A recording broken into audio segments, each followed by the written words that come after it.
I think the show works because it was a little jolt for everybody to remind them how exciting life was. How exciting the ordinary or the strange thing. Wow, a spider.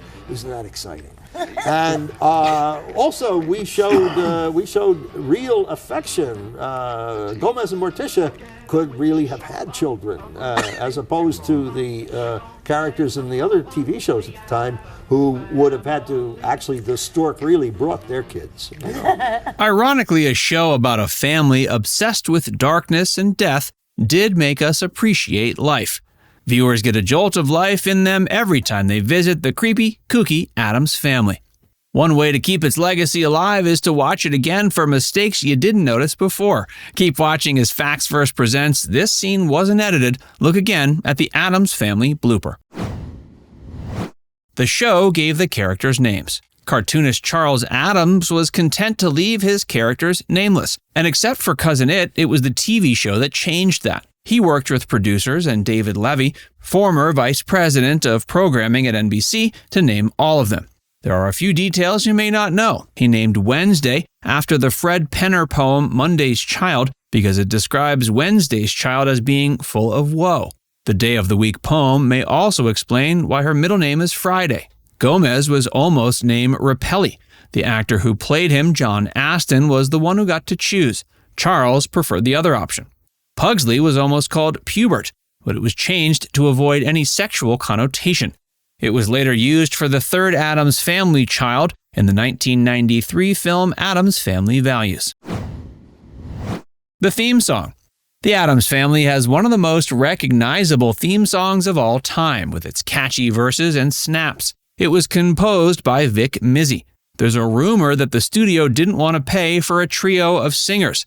Instead, he layered multiple tracks of his voice to play all three vocal parts.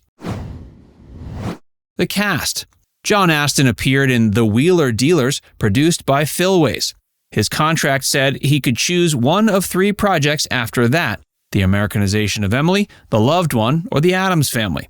He originally auditioned for Lurch, but struggled to get into the character. The producers still recognized that he'd be right for the part of Gomez instead. He discovered Charles Addams' work at Johns Hopkins University in 1952. He was a fan and decorated his room with the comics, but took a deeper look after joining the series. He told the Baltimore Sun they weren't about being morbid, but about burying cold, stale habits and cliches. Ted Cassidy played two roles. He's famous for playing Lurch. He was also Thing, the disembodied hand that appeared out of boxes in each room of the mansion and the mailbox outside. Lurch was meant to be almost completely silent. Ted heard the servant bell ring in his audition and added the brilliant bit of improv with "You rang." Carolyn Jones was Charles Addams' first pick for Morticia. The producers wanted Barbara Steele, but she was living in Rome at the time and turned it down. Carolyn's estranged husband Aaron Spelling told her about the part. She was an Academy Award-nominated film actress, but wanted to be the lead in a TV series as well. She was already a fan of Addams. And despite a meeting where her dog bit him, they grew to be close friends. Ken Weatherwax played Pugsley. He was born into show business as the nephew of 30s film star Ruby Keeler. Before being cast, he'd been on TV as the face of Gleam toothpaste commercials. The pilot was directed by Emmy-nominated Arthur Hiller.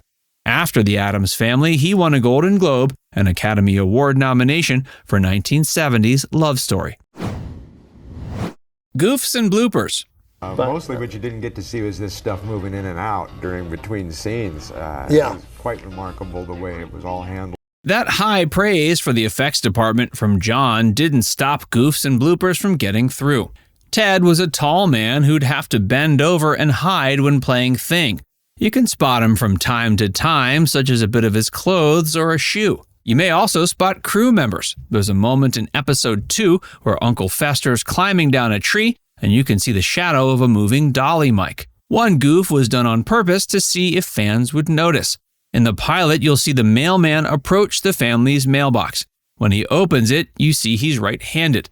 The goofy part is that later in the episode, he appears left-handed. Ted provided the hands here just like he did for Thing. He wanted to see if viewers would notice the difference and switched throughout the series. Addams Family firsts. The Addams Family was the first show to ever feature a home computer. It was a unicav, or universal automatic computer. That first affected TV forever. Bruce Wayne had one in the Batcave a few years later, but it was the same one the Addams Family used. Scooby-Doo and the Addams Family. The third episode of the animated new Scooby-Doo movies is called Wednesday is Missing. It aired in 1972. It included several original cast members, including Carolyn, Jackie, and John. A young Jodie Foster voiced Pugsley. The episode launched the animated Addams Family series in 1973. Jodie returned for that as Pugsley. Irritating Costumes. Oh yeah, they started out with a real human hair. It was very heavy and very hot. I mean, then how long were you in that actual costume for the day? Because obviously you couldn't be in it all day, you'd pass out. You see, he had a bad agent. He had a lousy agent at the time, and he had to stay in it all week. No, actually, I stayed in there maybe 20 minutes, half an hour at a time. It wasn't that bad. I guess that's not too bad. That wasn't all. You may think Gomez's smoking habit was just a bit of character detailing. It was actually an early example of product placement. He'd often pull out a Dutch Masters cigar. John had a unique way of using them. He'd put them out on the breast pocket of his coat. The prop department had to line his suit with toxic asbestos to kill the flames. Ken was allergic to the 100% wool costumes his designer made. His mother had to buy all the clothes he wore on the show to avoid irritation. Carolyn's costume didn't cause health problems, but it was a nuisance.